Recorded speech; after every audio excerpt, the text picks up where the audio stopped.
Welcome to Where Parents Talk. My name is Lianne Castelino. Our guest today is an award-winning educator of more than 20 years, an accomplished author, speaker, and mother of two. Dr. Jennifer Fraser is also the author of 3 books. Her latest is called The Bullied Brain: Heal Your Scars and Restore Your Health. It was published in April of 2022. Dr. Fraser joins us today from Victoria, BC. Thank you so much for being here. Thank you so much for having me, Lianne. I'm really excited about the conversation we're going to have. And it is such an important conversation and probably never been as important as it is today. What was the impetus for you to write The Bullied Brain? My son got involved in a situation in a private school where there was really destructive bullying going on, lots of swearing, yelling in the face, berating, homophobic slurs, public shaming, and the teenager would be held in for more. And what kind of shook me to the core was it wasn't students doing this, it was teachers. So these were my colleagues, and it put me into a terrible position, obviously, but I just had to see it through in terms of this is where the science came in, actually, because, I have a PhD in comparative literature. We were trained to not even speak, let alone write or publish without doing our research. So when I was being told by the administrators at the school and the board, sort of just, oh, let it go, it's not a big deal, it's old school coaching, it was motivation, really it's because the teachers are so passionate, I started to feel a lot of cognitive dissonance. I started to think, this doesn't sound right.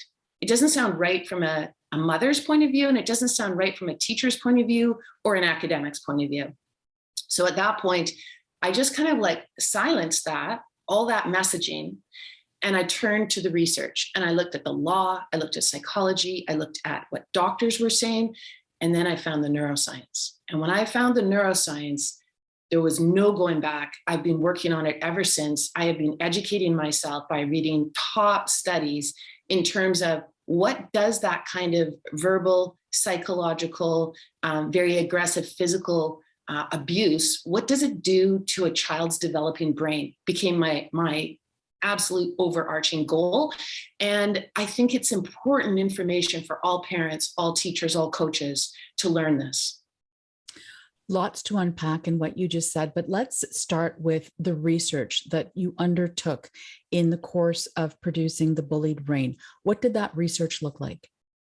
Well, I initially was very sort of laser focused on what do all forms of bullying and abuse do to brains. And when I say all forms, I'm talking from a research point of view. I was looking at things like yelling. What does yelling in the face do to the brain?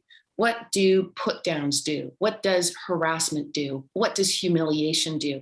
In our legal system, we privilege the body. We say if the body is hurt, that will be criminal.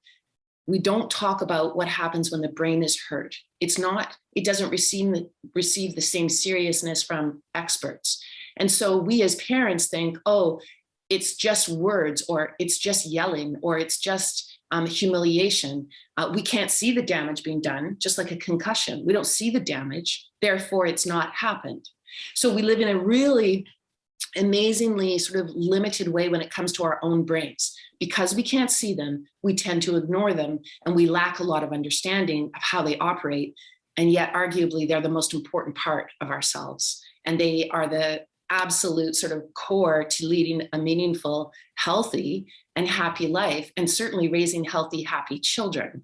And yet, we ignore our brains. So that was my focus. And I was really studying and reading the neuroscientific conclusions and all these different massive research projects that have been done over the course of the last 30 years.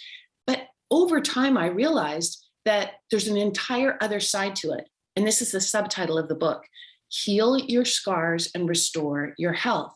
Because the most exciting and empowering part of the research that I learned was that our brains are miraculous at healing. If you have a child with a hurt brain, you can't see it, but you could see it on a brain scan. If you have an adult who is behaving in incredibly dysregulated ways, who's abusive, who's aggressive, who's harming people in their lives or children, worst of all, that brain can be rehabilitated. It is a medical issue. It is not a moral issue. And we need to walk away from that outdated paradigm, that outdated moral framework. It no longer applies. When a child is bullying, when an adult is bullying, it's a red flag that they have a harmed brain, they have a damaged brain, and they really need intervention. And the exciting thing is the intervention is something that we can all do ourselves. So let's talk a bit more about the scars, because I wanted to unpack that a bit more. So there's scientific evidence that shows that bullying and abuse can leave actual physical scars in the brain. Can you take us through what that means, and what does that look like in terms of how does it manifest itself outwardly in behavior, etc.? Okay, well, let's take, I'll give you one example. So the book is full of this kind of research, but for the sake of our conversation, let's talk about the hippocampus. So the hippocampus is a part of the brain that is correlated with memory, with sorting and organizing memories. It makes decisions around short-term memory and long-term memory. It's the seat of learning. And when I say all these things, it's very artificial, because the brain is a holistic organ that works all together and simultaneously in the most amazing ways. But just for the sake of trying to explain this one aspect, we're isolating a part of the brain and talking about it as if it's some kind of independent entity, which it is not. Okay, so the hippocampus. If you were bullying me and we worked together and I saw you regularly and you were putting me down and you were telling me I was never going to go anywhere and I was a loser, or whatever you were telling me, and this constant barrage and messaging, and especially let's imagine that you're my boss. So you have power over me. I really can't speak up to you. I can't push back. I can't defend myself because you control my livelihood. So I'm dependent on you, and this is how you're treating me. So what's happening in my body and what's happening in my brain, and you can't separate the two. The brain and the body are an inextricable whole, but we tend to separate them. So what's happening is every time I'm coming into work and I'm anticipating that I'm going to be with you and I'm going to be in a meeting, or you're going to talk to me on the phone, or you're going to send me an email that's going to decimate the work that I've handed in, I'm feeling lots of anxiety. So what I'm doing is my brain and body are activating the sympathetic nervous system. The sympathetic nervous system is designed by evolution to keep us safe from threats. You are a major threat in my daily life, and I know it. And so just thinking about you, my brain doesn't know you're not there. It's just thinking about what you're going to do to me when you are there. So I'm pumping up adrenaline and cortisol, because when it comes to this understanding of threats and danger, the brain is really it still thinks of it as a predator. So what it's trying to train me to do is to fight you. It's giving me all the necessary, it's pumping up this very healthy stress hormone called cortisol so that I can fight you, or I can run away from you as fast as possible, or I can freeze so that you don't notice me. So these are very outdated mechanisms that the brain and body have us do when we're faced with a threat, but it's designed to keep us alive. Now, what's happened in the modern world is, and this is so important for parents, we need to learn how to teach ourselves and our children how to calm down the sympathetic nervous system, because what's happened is it's gotten dysregulated by modern society. We are bombarded with threats. We're bombarded with financial threat, with bullying. We're bombarded with anxiety around public speaking and social emotional information being thrown at us every which way. We feel responsible for the crises in the world.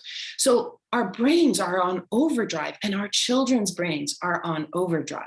So what we need to do is, working with that, we need to protect the hippocampus. So what happens to a hippocampus that is getting bathed in this corrosive stress hormone, cortisol, is it's shrinking.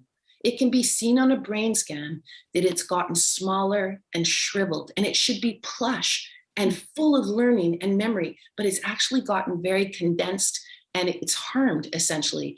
A lot of brain architecture gets harmed by things like neglect. You can see on a brain scan absolutely clear as day evidence that that brain is not activating or functioning in the way that it should. It's damaged. Cortisol damages brain architecture, especially in the developing brain of children. So this information, it sounds very concerning, and it is very concerning. But if there's parents listening to this and thinking to themselves, oh no, my child's brain is damaged, well, that might be the case, but that really is a very limited way of thinking about it. Just like if your child had a broken bone, you wouldn't be full of despair. You would take your child into an expert.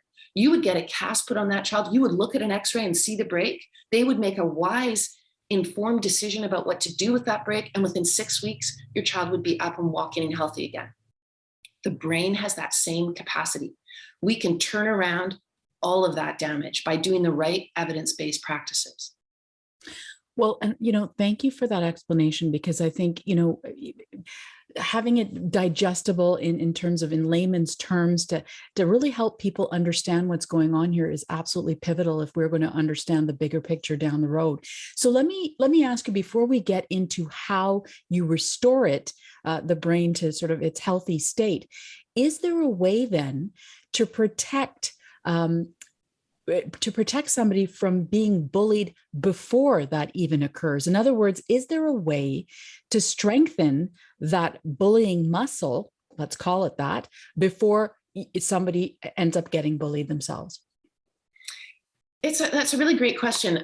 There's a series of different answers to that, which some of it we'll talk about when we come to how do you restore the brain, because what's really interesting is the same practices that help you restore a brain once it's been hurt are the same kinds of practices that build resilience in the brain, that give it the kind of flexibility and strength to be able to not get harmed by other people's negative behaviors. So we will talk about that. But in terms of my goals and my hopes with this book is that once we get parents and kind of a grassroots groundswell response to it, where parents say to themselves, this is important information, and this is the way in which bullying should be handled in schools.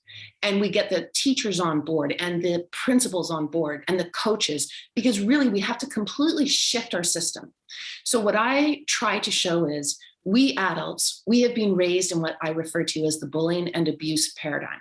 We have been raised to think that bullying and abuse, much as we say it's not true, we say we don't have tolerance for it, but we absolutely do. We, in fact, put people who manifest publicly bullying behaviors into positions of power and prestige all the time.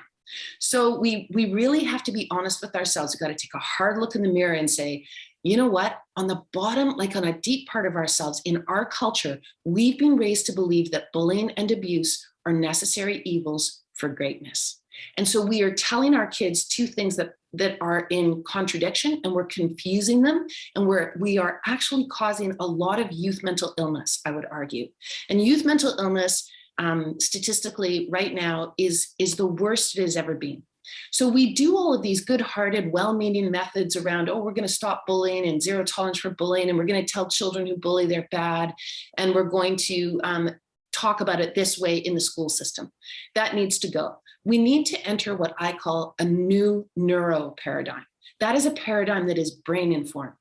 What we need to teach children from an early age on a daily basis, just like we teach math and soccer and geography, we need to teach them that when a child is acting, or an adult, worse, is acting in a negative, destructive way, in a way that makes you feel anxiety or feel sad or feel depressed or want to shut down or want to escape, any of those types of behaviors that are harmful and hurtful, you need to know that that person is hurting. They're in really serious medical condition, and we can intervene right now and save them, or we're going to see that poor person go down a terrible path where they're going to reinforce those destructive neural networks, and it's going to quite possibly ruin their lives. Why would we not help them? If we see a child with diabetes who has low insulin, we help them. We need to help dysregulated children and adults who behave this way, treat them as if it's a medical problem, and shower them with expert intervention and compassion. And so the kids will stop thinking, oh, the bully is harming me. The bully has power. The bully is making me unhappy and ashamed. Where did that ever come from? The second you see someone bullying, the entire group of children should be like, oh boy, you really need help. You really are in trouble. I wonder what's happening in your life that's making you behave in such a destructive way. It's like seeing a kid with a concussion. They can't speak, they can't balance, they can't remember. That's what you're seeing when you see bullying behavior. So we need to start talking medicine and what the scientists know and stop all of the outdated mythology around bullying and abuse. So I want to pick up on that example that you just provided, which is such an important example, because oftentimes what you'll hear is the bystander, right? So people that see that this is happening and they are too afraid to intervene. There's a power dynamic, which you described earlier, potentially. There's a million reasons why they would want to run away instead of speaking up. In an ideal situation, based on the research that was conducted for your book, how should people react, whether they're the victim or the bully themselves, when they're in a situation that is considered to be a bullying or abusive situation? What steps should they be taking ideally? From a very early age, because the brain learns with repetition at timed intervals. So we should be teaching about the brain every day or every second day, at least in school, beginning in kindergarten and all the way through until high school. And for the lucky people that get to study the brain further at university, even better. But starting in kindergarten, we need to tell children how their brains operate.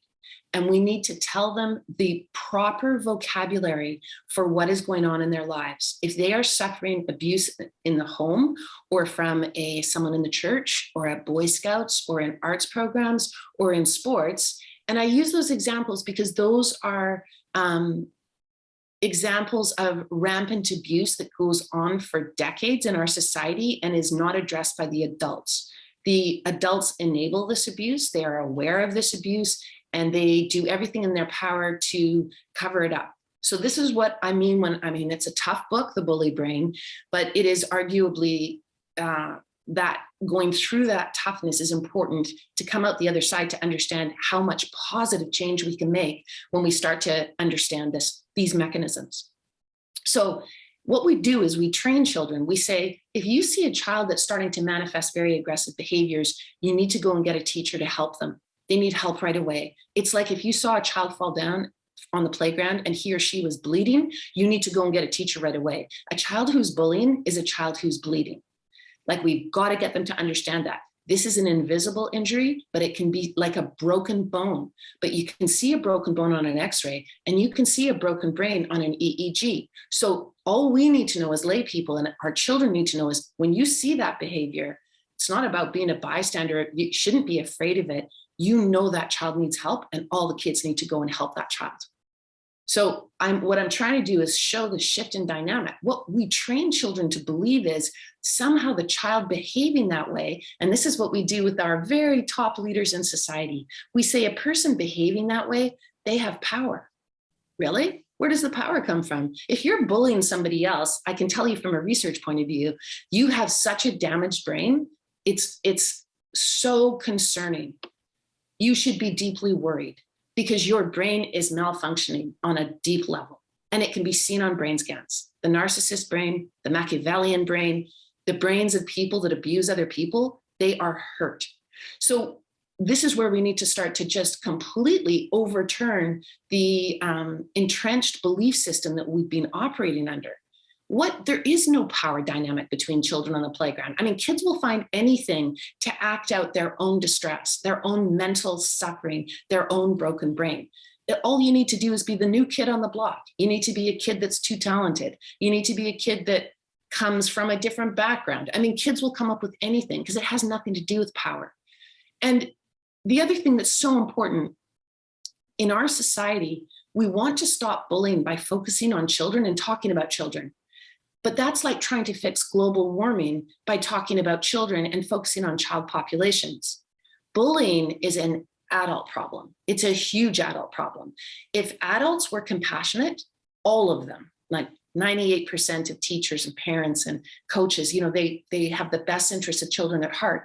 But we give lots of power and lots of protection and cover up to the small percentage of adults that are highly abusive. And those are the ones that create bullying children. And the fact that we never address them and we don't like to talk about them, it's very taboo. This is why bullying increases every single year. All of our methods aren't working, and we have to admit that to ourselves. It's a tough one, but we have to admit it. Yeah, and it makes me wonder, like, do you think that we've reached a tipping point in society where, the work that you have put out in the bullied brain and other researchers as well around this topic, um, it can no longer be ignored because it does seem to be so rampant. And, depending on who you talk to, we are in a global epidemic as it relates to youth mental health. Now, there's lots of reasons for that, but bullying is certainly one of them. So have we reached a tipping point in your estimation? Well, it's interesting because my PhD is in comparative literature. I really felt strongly that I needed a neuroscientist to sort of give me a stamp of approval. I mean, who was I to be reading all this science when my background is not in science? And so I ended up through a series of individuals that helped me getting an interview with Dr. Michael Merzenich. And Dr. Michael Merzenich is arguably one of the most important neuroscientists alive today. He's one of the most highly awarded. He's referred to as the father of neuro-plasticity. And if there's any word that parents take away from this talk today, I want them to take away the word neuro-plasticity, because that is the capacity every single one of us has until our last day on the planet to change our brains. So there are no excuses we can make and say, oh, I behaved this way because I was raised this way. I coach this way because I was coached this way. Nope. You have the ability to change your brain. You can take an unhealthy brain or a dysregulated brain and you can make it healthy. So can our kids. If our kids have been hurt, they can get better. They can change their brains. It's just that we don't teach them how to do it, which is amazing. But I came before Dr. Michael Merzenich. I explained to him about the book and he took a passionate interest in it. And he read every single word of the book. And then he commented. He wrote me long, involved emails about, oh, a scientist would change the word here. And this is how we understand things. And in the laboratory, when you come up with a conclusion like this, here's some of the backstory to it that other people wouldn't know.